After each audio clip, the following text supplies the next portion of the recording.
السلام عليكم ورحمة الله وبركاته. الحمد لله رب العالمين، من يهده الله فلا مضل له ومن يضلله فلا هادي له، ونشهد أن لا إله إلا الله وحده لا شريك له، ونشهد أن محمدا عبده ورسوله أرسله بدين الحق ليظهره على الدين كله ولو كره المشركون. اللهم صل على سيدنا ومولانا ومرشدنا ومربينا محمد وعلى آله وصحبه وسلم. بسم الله الرحمن الرحيم. ومن يطع الله والرسول فأولئك مع الذين أنعم الله عليهم من النبيين والصديقين والشهداء والصالحين وحسن أولئك رفيقا. ബഹുമാനപ്പെട്ട ഉസ്താദുമാരെ, രക്ഷിതാക്കളെ, വിദ്യാർത്ഥി സുഹൃത്തുക്കളെ, പരിശുദ്ധമായ ഒരു മാസത്തിലൂടെയാണ് നാം കടന്നു പോകുന്നത്. സത്യവിശ്വാസിയെ സംബന്ധിച്ചിടത്തോളം പുണ്യനബി സല്ലല്ലാഹു അലൈഹി വസല്ലമ തങ്ങളുടെ ജന്മം കൊണ്ട് അനുഗ്രഹീതമായ മാസത്തിലൂടെ കടന്നു പോകുമ്പോൾ ഓർമ്മകൾ പ്രണയനിർഭരമാകേണ്ട സന്ദർഭങ്ങളാണ്. ലോക ചരിത്രത്തിൽ ഒരു മനുഷ്യനെയും ഇതുപോലെ അനുധാവനം ചെയ്തിട്ടില്ല, ഇതുപോലെ അംഗീകരിക്കപ്പെടുകയും ചെയ്തിട്ടില്ല.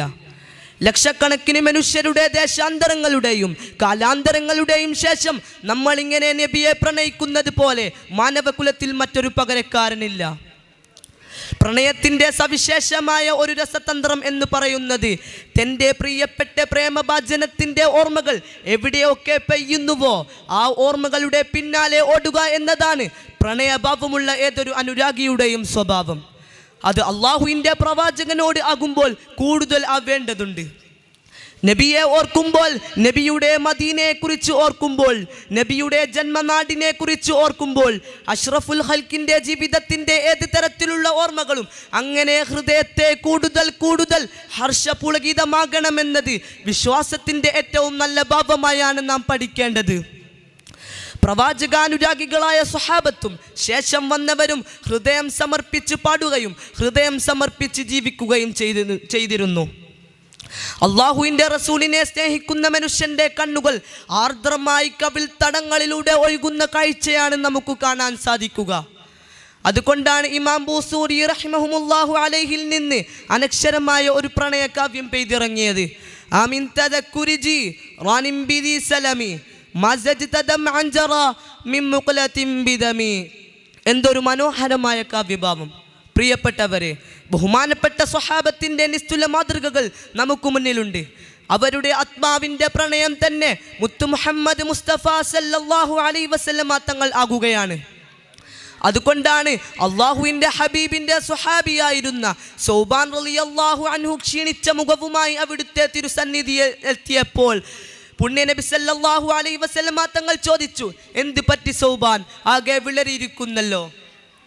നമ്മുടെ ചിന്തയെ ത്രസിപ്പിക്കുന്ന ഒരു മറുപടിയാണ് സൗബാൻ റളിയല്ലാഹു അൻഹു പറയുന്നത്. എന്തെന്നാൽ എനിക്ക് രോഗമൊന്നുമില്ല അള്ളാന്റെ റസൂലേ, അങ്ങില്ലാത്ത സമയത്തു മുഴുവനും ഒരു അവാദ്യമായ ഏകാന്തതയെ ഞാൻ അനുഭവിക്കുകയാണ്. ഞാൻ എൻ്റെ സ്വന്തം ആത്മാവിനേക്കാളും എൻ്റെ കുടുംബത്തെക്കാളും അങ്ങയെ സ്നേഹിക്കുന്നു നബിയെ. ഞാൻ ചിലപ്പോഴൊക്കെ വീട്ടിലിരിക്കും നബിയെ, അങ്ങയെ കാണണമെന്ന് തോന്നുമ്പോൾ ഒക്കെയും ഓടി വന്ന് അങ്ങയുടെ മുഖത്ത് ഇങ്ങനെ നോക്കിയിരിക്കും.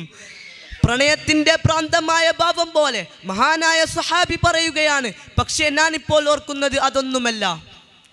പാരത്രിക ജീവിതത്തെ കുറിച്ച് ആലോചിക്കുമ്പോൾ അങ്ങ് സ്വർഗത്തിൽ അത്യുന്നതമായ സോപാനങ്ങളിൽ ആസനസ്ഥനാകുമ്പോൾ ഞാൻ സ്വർഗത്തിൽ പ്രവേശിച്ചാലും അങ്ങയുടെ അടുക്കൽ എത്താൻ പോലും കഴിയാതെ ഈ പാവപ്പെട്ട സൗബാൻ മാറി നിൽക്കേണ്ടി വരുമോ എന്ന പേടി എന്നെ വല്ലാതെ മതിക്കുന്നു നബിയെ. പരിശുദ്ധ സാന്നിധ്യത്തിൽ ഒരു സഹാബി പറയുകയാ, അള്ളാഹുവിൻ്റെ റസൂലിന് പറയാൻ പറ്റാത്ത മറുപടി പോലെ ആകാശത്ത് നിന്ന് ജിബ്രീൽ അലൈഹിസ്സലാം ഒന്ന് ഓതി കേൾപ്പിക്കുകയാണ്. ومن يطع الله والرسول فأولئك مع الذين أنعم الله عليهم من النبيين والصديقين والشهداء والصالحين وحسن أولئك رفيقا. ومن يطع الله والرسول, ആരെങ്കിലും അല്ലാഹുവിനെയും റസൂലിനെയും വഴിപ്പെട്ടാൽ സ്നേഹം കൊണ്ടല്ലാതെ എങ്ങനെ വഴിപ്പെടും സഹോദരങ്ങളെ? فأولئك مع الذين أنعم الله عليهم من النبيين والصديقين والشهداء والصالحين وحسن أولئك رفيقا.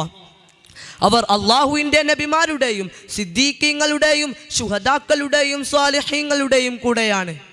പ്രിയപ്പെട്ടവരെ, നമ്മുടെ യുക്തി ചിന്തകളെ മുഴുവനും മാറ്റി നിർത്തിക്കൊണ്ട് മുത്തു മുഹമ്മദ് മുസ്തഫ സല്ലല്ലാഹു അലൈഹി വസല്ലമ തങ്ങളിലേക്ക് ഹൃദയം കൊണ്ട് നടക്കാൻ നമുക്ക് സാധിക്കണം. ഹൃദയം കൊണ്ട് നടന്നവരാണ് സ്വഹാബാക്കളും പിന്നെയുള്ള അനുരാഗികളും. സർ അല്ലാമ മുഹമ്മദ് ഇക്ബാൽ പറയുന്നുണ്ട്, സ്വർഗത്തെ കാക്കുന്ന മലക്കിനോട് ഏറിലുവാൻ, നിന്റെ സ്വർഗത്തെ എനിക്ക് വലിയ ഇഷ്ടമൊന്നുമല്ല കേട്ടോ. ഏറിലുവാൻ, എനിക്ക് ആ സ്വർഗത്തെ ഇഷ്ടമാവണമെങ്കിൽ എൻ്റെ മദീന കൂടെ പോരണം. അള്ളാഹു ആ മനുഷ്യൻ്റെ ചാരത്തെങ്കിലും നിൽക്കാൻ തൗഫീക്ക് നൽകട്ടെ. അള്ളാഹുവിൻ്റെ ഹബീബ് സല്ലല്ലാഹു അലൈഹി വസല്ലമ തങ്ങളെ ഇത്രമേൽ പാടി പറഞ്ഞ ഒരു മനുഷ്യൻ, ഒരു ഉറുദു കവി, ഇന്ത്യയുടെ ദാർശനികനും സ്വാതന്ത്ര്യ സമര സേനാനിയും ഒക്കെയായിരുന്ന ഡോക്ടർ മുഹമ്മദ് ഇക്ബാൽ, ആധുനിക വിദ്യാഭ്യാസം കൊണ്ട് ഒരാൾ വഴി തെറ്റിപ്പോകുമായിരുന്നെങ്കിൽ കേംബ്രിഡ്ജ് യൂണിവേഴ്സിറ്റിയിൽ ഗവേഷണ പഠനം നടത്തിയ ഇക്ബാലിന് ആകാമായിരുന്നു. പക്ഷേ ഇക്ബാലിൻ്റെ മനസ്സിൻ്റെ അഗ്നി മഹബ്ബത്ത് റസൂലായിരുന്നു. അവിടെയാണ് നാം മനസ്സിലാക്കേണ്ടത്, ദീൻ എന്ന് പറഞ്ഞാൽ മഹബ്ബത്ത് റസൂലാണെന്ന്. സച്ചരിതരായ മുൻഗാമികളുടെ മാർഗം പിൻപറ്റാൻ അല്ലാഹു തആല നാം ഏവർക്കും തൗഫീക്ക് നൽകുമാറാകട്ടെ. ആഖിറു ദഅവാന അനിൽ ഹംദുലില്ലാഹി റബ്ബിൽ ആലമീൻ. അസ്സലാമു അലൈക്കും വറഹ്മത്തുള്ളാഹി വബറകാതുഹു. ഈ മത്സരം കഴിഞ്ഞുടനെ അറബി